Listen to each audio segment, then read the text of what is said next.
The ceiling is white, cold, unfamiliar, and Nkechi's eyes flutter open. And the first thing she feels is wrong.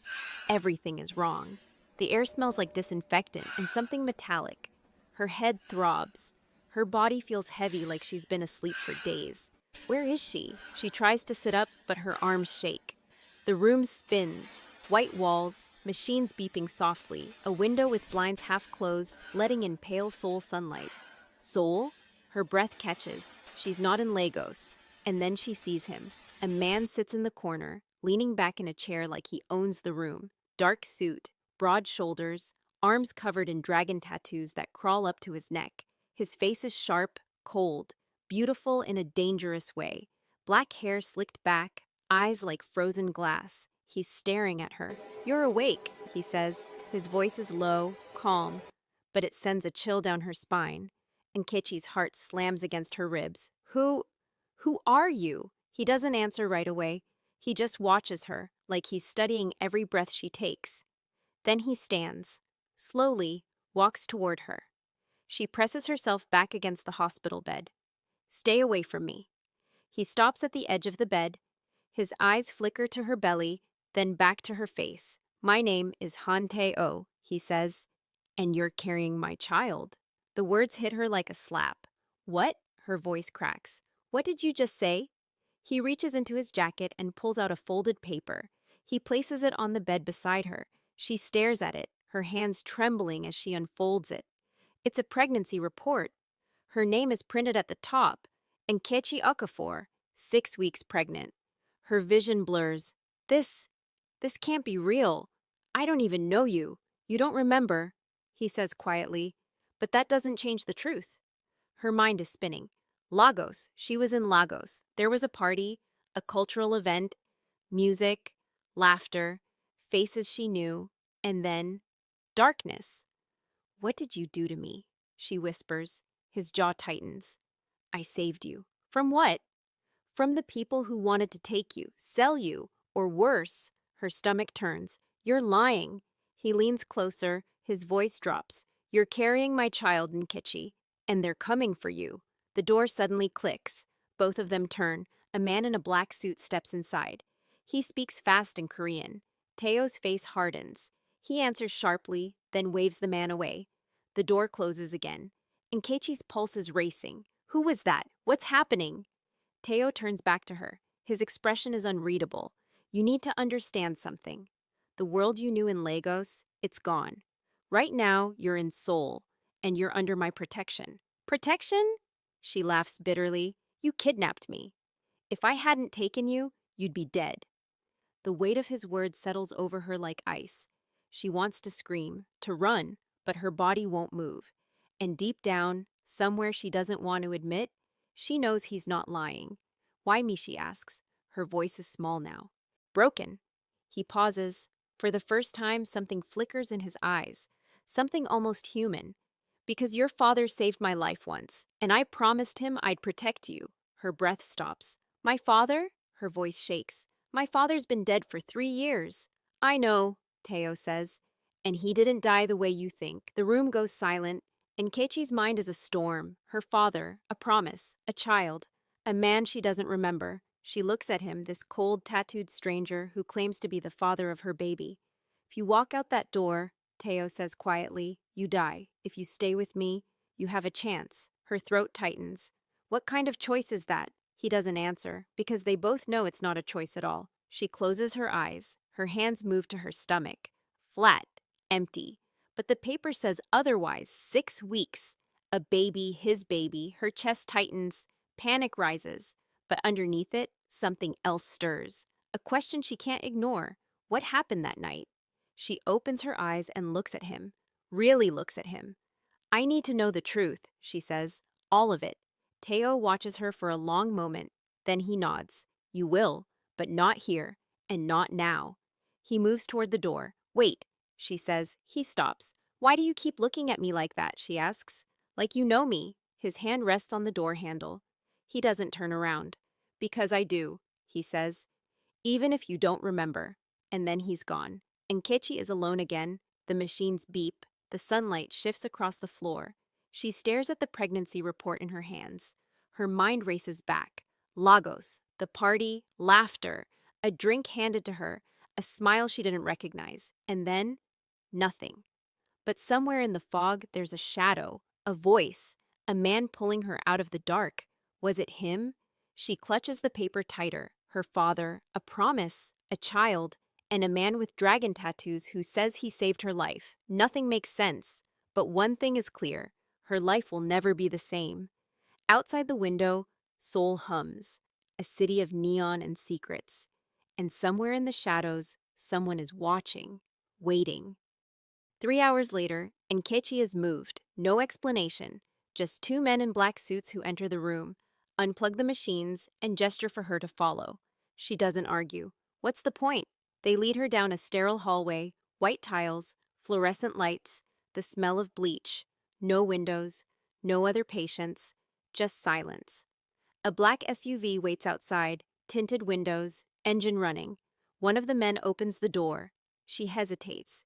Get in, he says in broken English. She climbs inside. The leather seats are cold. The door slams shut. Tae-Oh is already sitting across from her. He doesn't look at her. He's staring out the window, jaw tight, fingers drumming against his knee. The car pulls away. Nkechi watches the city blur past. Tall buildings, neon signs in Hangul, people walking fast, heads down. Everything feels like a dream. No, a nightmare. Where are we going? She asks. Somewhere safe, Tae-Oh says. Safe from what? He finally looks at her. From the people who tried to kill you in Lagos. Her stomach drops. Kill me? Why would anyone want to kill me? Because of who your father was. There it is again. Her father. Stop saying that, she snaps. My father was a businessman. He sold textiles. He had nothing to do with whatever this is. Tae-Oh's eyes darken. Your father was more than that, and you know it. She wants to argue, but something in his voice stops her, because deep down she does know. Her father had secrets, meetings late at night, phone calls in languages she didn't understand, money that came from places he never explained. She was young. She didn't ask questions, but now those questions are screaming in her head. What was he involved in? She whispers. Tae-Oh leans forward. He was connected to my family, years ago, before you were born. He helped us when no one else would. Saved my father's life, saved mine. So what? That means you own me now? No. His voice is sharp. It means I owe him. And the only way to repay that debt is to keep you alive. She laughs bitterly. By getting me pregnant? His face hardens. That wasn't supposed to happen. Then how did it? Silence. He looks away, and for the first time, Nkechi sees something in him. Guilt, regret, something human. Tell me, she presses. What happened that night? He exhales slowly. You were drugged. At the party, someone spiked your drink. By the time I got there, they were already taking you. Her blood runs cold. Taking me where? To a buyer. You were going to be sold. The words hang in the air like poison. Sold. Her hands shake. And you? You stopped them? Yes. Then why don't I remember any of this? Because whatever they gave you wiped your memory. You were unconscious for 2 days. 2 days. She tries to remember, tries to pull something, anything from the fog. But there's nothing, just darkness. And the baby? She asks quietly. Tae-Oh's jaw tightens. That night, after I got you. Out, you were terrified, confused. You didn't know where you were. I tried to calm you down. And you... He stops. You thought I was someone else. Her heart pounds. Who? Someone you trusted. The car slows. They're entering a gated compound. High walls, armed guards, cameras everywhere. Nkechi's chest tightens. Where are we? My home, Tae-Oh says. The gates open. The car rolls through. She stares out the window. The estate is massive, modern, cold. Everything is black, white, and glass. The car stops in front of a sleek building. Tae-Oh steps out first. He holds the door open for her. She doesn't move. I'm not staying here, she says. You don't have a choice. You can't keep me prisoner. I'm not keeping you prisoner. I'm keeping you alive. She glares at him. What's the difference? He doesn't answer. He just waits. Finally, she steps out. Inside, the house is even colder. Marble floors, high ceilings, minimalist furniture, everything sharp and clean. A woman in a black uniform approaches. She bows slightly and speaks in Korean. Tae-Oh responds, then turns to Nkechi. She'll show you to your room. You can rest, eat, whatever you need. I need to go home. That's not an option. Then what is? He steps closer. His voice drops. Survival. Her throat tightens. The woman gestures for her to follow. Nkechi hesitates, then walks. Down a long hallway, past rooms with closed doors. Up a staircase. The woman opens a door. Inside is a bedroom. Large, clean, a king-sized bed, floor-to-ceiling windows overlooking the city. And in the corner, a small table. On it, items from her life in Lagos. Her favorite scarf, a photo of her and her mother, a bracelet her father gave her before he died. Her breath catches. How? The woman bows and leaves, and Nkechi walks to the table. She picks up the photo. Her father's face stares back at her, smiling, strong, tears sting her eyes. What did you get me into, Daddy? She whispers. A knock at the door. She wipes her eyes. Come in. Tae-Oh enters. He's changed. No suit now, just a black shirt and jeans. The tattoos on his arms are fully visible now. Dragons, flames, symbols she doesn't understand. I thought you'd want those, he says, nodding toward the table. She doesn't answer. He walks to the window, stares out at the city. I know you're angry, he says. I know you don't trust me, but I need you to understand something. She crosses her arms. What? Your child, our child, is more than just a baby. Her stomach twists. What does that mean? He turns to face her. In my world, bloodlines matter. Power is passed down. And your child carries two bloodlines, Nigerian royalty and Korean mafia. Her mouth goes dry. Royalty? Your father's family. They were Igbo royalty. You didn't know? She shakes her head. He never told me. Because he was protecting you, just like I'm protecting you now. From who? From everyone. His voice is cold. There are people in my clan who see your child as a threat, and there are people in Nigeria who see your child as a tool. Either way, you're in danger. Her legs feel weak. She sits on the edge of the bed. This can't be real, she whispers. Tae-Oh kneels in front of her. His eyes lock onto hers. It's real, Nkechi, and I will do everything in my power to keep you safe, even if you hate me for it. She looks at him, really looks at him, and for the first time she sees it. He's not lying. He's terrified. A phone buzzes. Tae-Oh pulls it out. His face goes hard. He stands. What is it? Nkechi asks. They found us. Her blood turns to ice. Who? He walks to the door. Stay here. Lock the door. Don't open it for anyone but me. Tae-Oh. But he's already gone. The door slams shut. Nkechi runs to it, locks it. Her hands are shaking. Outside she hears voice shouting, footsteps, and then a gunshot.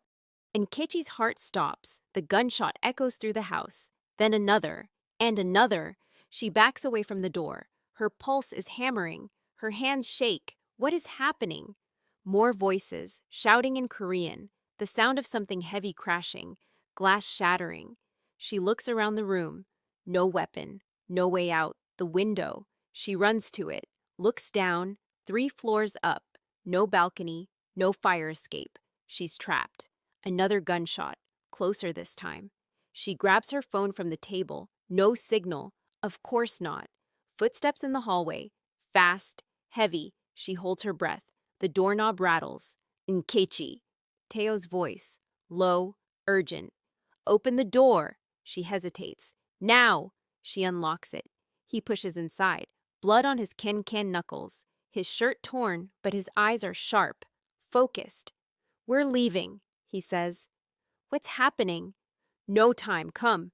He grabs her hand, pulls her into the hallway. 2 bodies on the floor. Men in black, not moving. Nkechi's stomach turns. She looks away. Tae-Oh leads her down the stairs. Fast. His grip on her hand is tight. They reach the main floor. More shouting outside. The sound of cars. He stops. Listens. Then he pulls her toward a side door. They slip through. Into a narrow corridor. Down more stairs. Into a basement. Cold. Dark. the smell of concrete. He flips a switch. A single bulb flickers on. A black car is parked in the corner. Engine already running. Get in, he says. She doesn't argue. They climb inside. He hits the gas. The car lurches forward. Through a tunnel, up a ramp, out into the night. Seoul lights flash past. He drives fast. Sharp turns. No hesitation. Nkechi's hands grip the seat.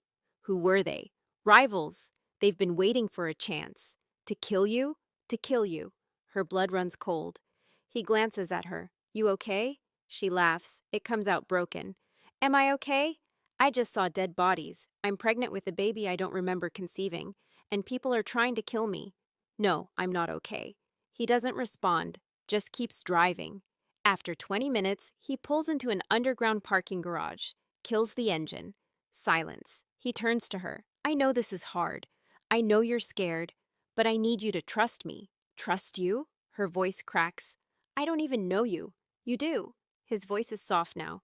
You just don't remember. She stares at him. Then make me remember. He exhales, runs a hand through his hair.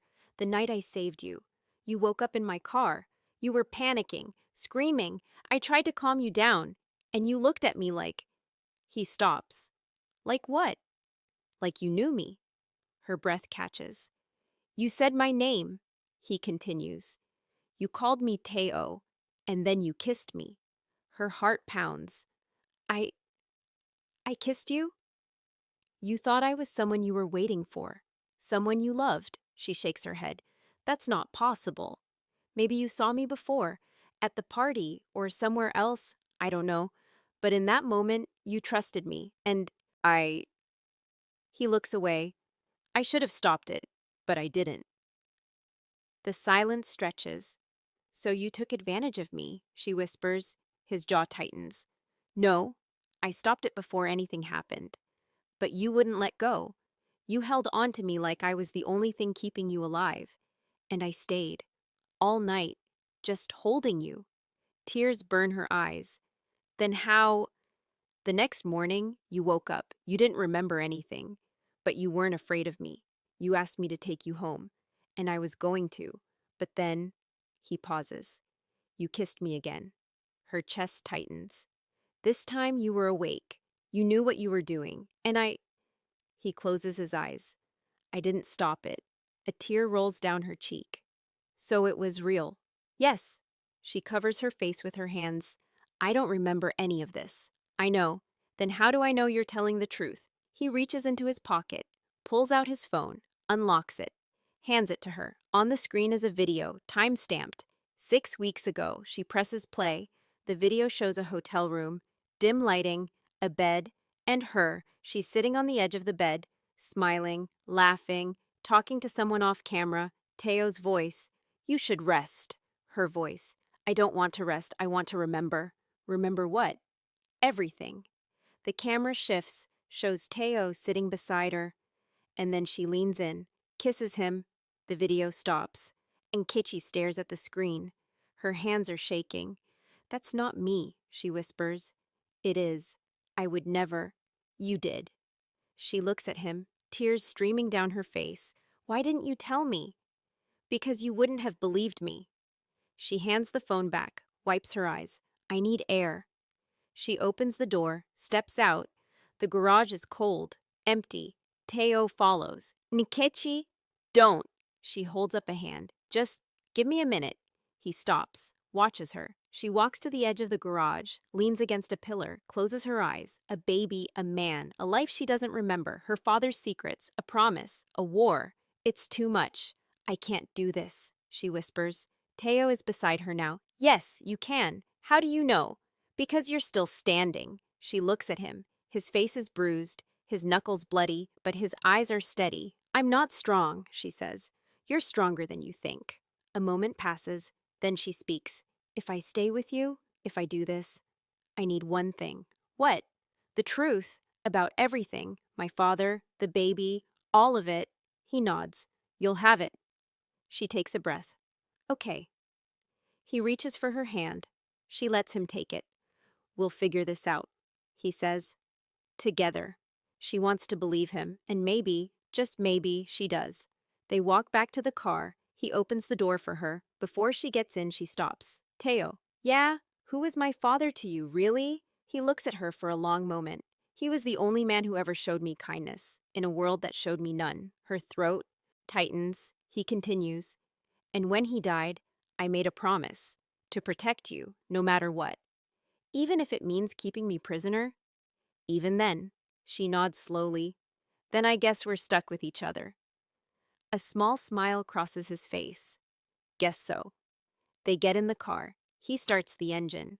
As they pull out into the night, Nkechi places a hand on her stomach. A baby, a life growing inside her. She doesn't know if she's ready, but ready or not, it's happening. And somewhere in Seoul, under neon lights and dark skies, two worlds collide. Lagos and Seoul, Africa and Asia, past and future. And in the center of it all, a woman who woke up pregnant by a man she doesn't remember. But maybe, just maybe, she's starting to. The car disappears into the night, and the story is far from over. If you made it this far, drop a comment below. What do you think happens next? Should Nkechi trust Tae-Oh, or is he hiding something darker? Hit that subscribe button because part 2 is coming soon. And trust me, you don't want to miss what happens when Nkechi discovers the real reason her father died. Like this video if you're hooked, and share it with someone who loves intense, cross-cultural stories. This is just the beginning.